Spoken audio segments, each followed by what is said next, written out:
આ છે મિત્રો રાડા રોડીની ભાજી, જે માત્ર ચોમાસાની સિઝનમાં જ આપણે જોવા મળે છે.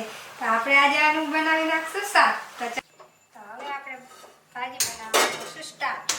તો પહેલા સરસ ભાજીને આમ સરસ પાણીમાં સરખી રીતે ધોઈ લઈ. હવે કઈ જીવજંતુ કચરો હોય એ નીચે વળ્યો જાય.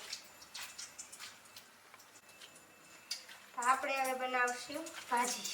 કરી દઈ સ્ટાર્ટ. તેલ આવી ગયું છે.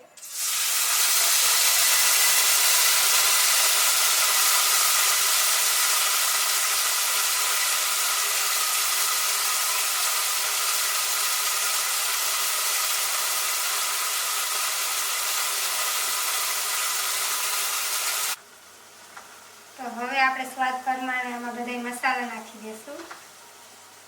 હળદર, ધાણા જીરું, ગરમ મસાલો, મીઠું અને ચટણી એડ કરીશું.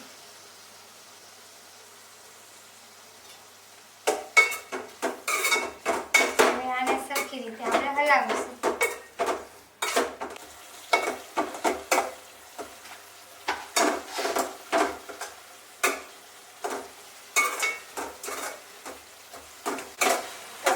ભાજી થઈ ગઈ છે રેડી.